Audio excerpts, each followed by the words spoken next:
Hey, what is going on guys? RvzStealth here, and in today's video, we're going to be updating the mid lane tier list for patch 7.13. So first in the tier 1 here is going to be Kassadin. Now Kassadin has been tier 1 for I think the past few patches now. He's a really good pick right now in this meta because there's very few champions that can actually deal with him. There aren't many AD champions right now in the meta, at least in the higher elos. Like you don't see much Yasuo recently, you don't see much Zed or Talent at all. We're seeing a lot more of these AP mages being played in the mid lane right now, which is really good for Kassadin. He's a champion to where if you don't shut him down in the early game, then once he gets to 3 items or beyond that point, he's just going to take over a game. His one-shot potential and his mobility with his ultimate is pretty much unmatched by any other champion. He's a really good split pushing champion too. You can run teleport on Kassadin, and once you do reach that 3 or 4 item spike, there's very few champions that can actually deal with you in the 1v1. You can just use your ultimate to jump in for trades once it's on like a 2-second cooldown, and then you can use it to jump right out. So he's just a very hard champion to deal with right now, especially in solo queue, which just makes him a very strong pick. And then as for Kassadin's matchups right now in this patch, one pick I would look to use against him is Pantheon. Pantheon's just a great pick against Kassadin because your laning phase can be really strong. You can poke the Kassadin out, he can't really trade back against you, and if you run Ignite, then you can very easily pick up an early kill against Kassadin in the laning phase.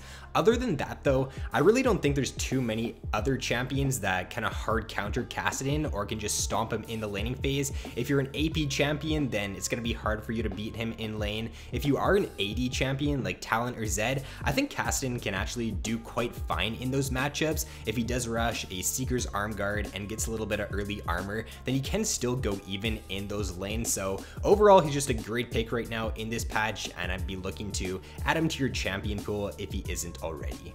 So next up here is going to be Malzahar. Now Malzahar is moving up into tier 1. A few patches ago, or the last time I did a mid lane tier list, he was in tier 3. Now the main reason to why he's tier 1 now and he's not tier 3 anymore is because he got some really good buffs a few patches ago to his Q, to his ultimate, and his E also got a buff. They increased the AP ratio on his Q and on his E, and they also increased the damage on his ultimate, which just adds a lot of power to Malzahar. Once you do get a few items on him now, his ultimate actually chunks squishy targets to below half HP.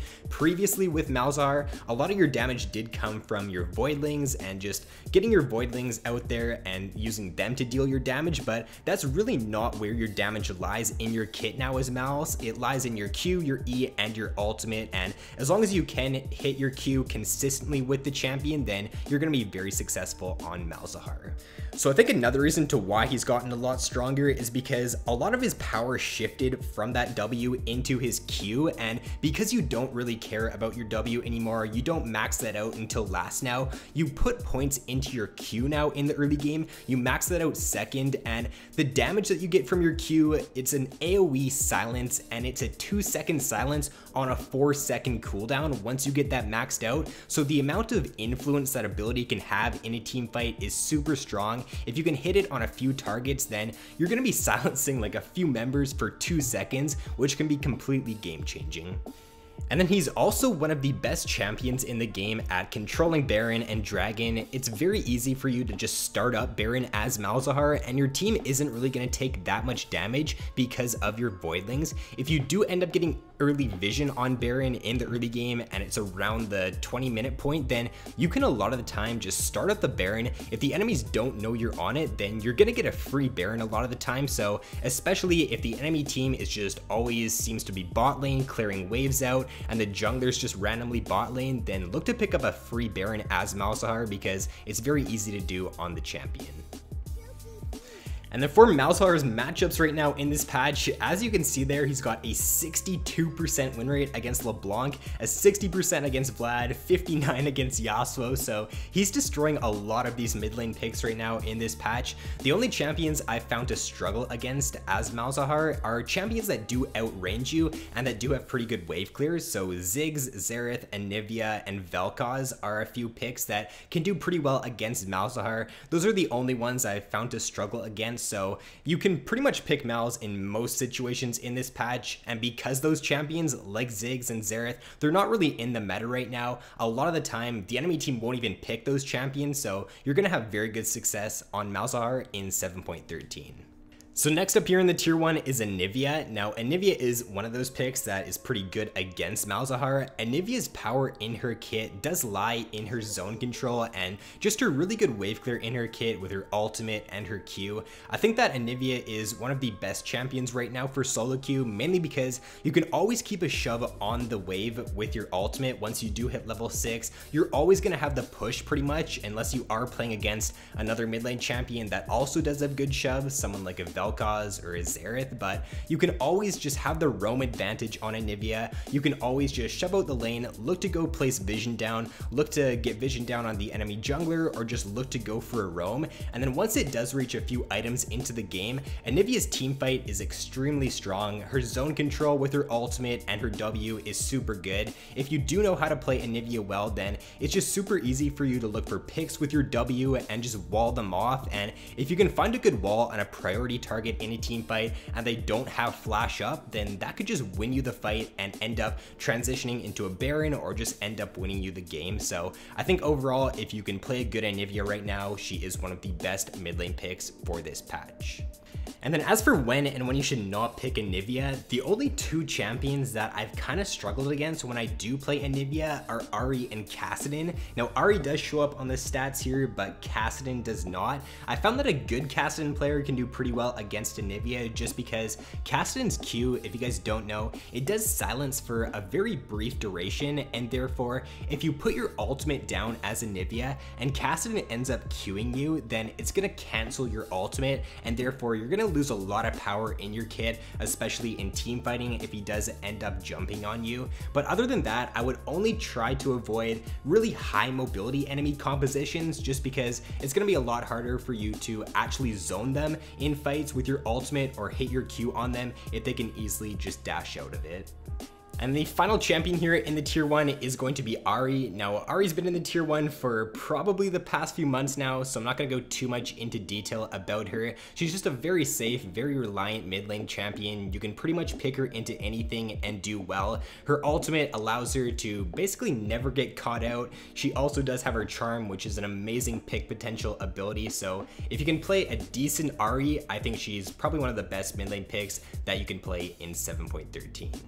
And then for Ahri's matchups in this patch right now, the only champion I would try to avoid would be Malzahar. The reason for this is because with Malzahar, all you have to do against the Ahri is use a point and click ability to lock her down in a team fight, and then her mobility doesn't really matter in that scenario. Ahri's strength does come from her ultimate and just being able to dash around and avoid a lot of skill shots, but if you're playing against a point and click ability like Malzahar's ultimate, it's just very hard for you to be successful in team fights unless you do buy QSS, so I would just try to avoid that matchup, but other than that, she does very well into most other things in this patch.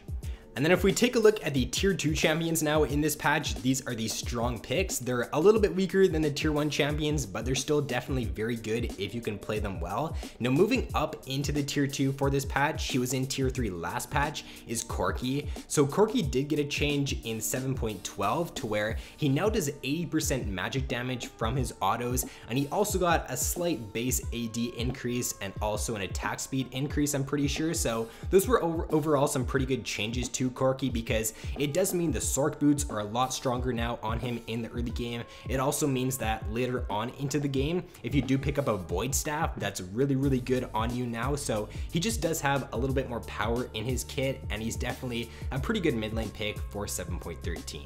And then one champion that I'm moving into my mid lane tier list for this patch is Pantheon. The reason for it is because Pantheon's actually a pretty good mid lane pick. He might not seem like that great of a pick in the mid lane, but he does well into a lot of meta matchups right now in the mid lane, especially against some of the assassins like Kassadin. He also does have a lot of good roaming potential in the mid lane with his ultimate, because if you play Pantheon top lane, you can really only safely roam to mid lane. If you decide to go for a base and roam bot lane, then you do risk losing your top lane tower. Whereas if you play mid lane, you can either roam bot lane or roam top lane, and you just have a lot more options when you do play him in the mid lane. So in certain matchups, I would definitely recommend picking up Pantheon for this patch.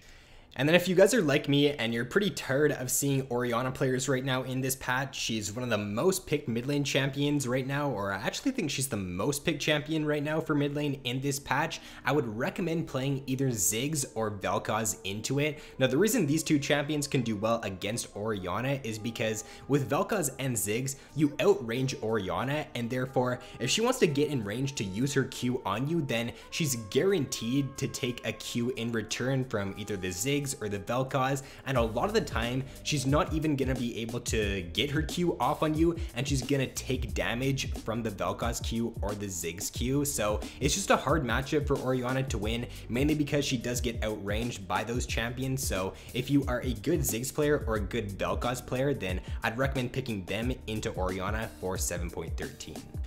And then for the tier 3 champions right now, these are the viable picks. You can play them, but they're not champions that I would usually recommend blind picking, because most of them do have some pretty hard counters or some pretty hard matchups. And they're also champions that just aren't generally super strong right now in this meta. So unless you're really good on one of these champions, then I just recommend playing a tier 2 or a tier 1 champion in this patch.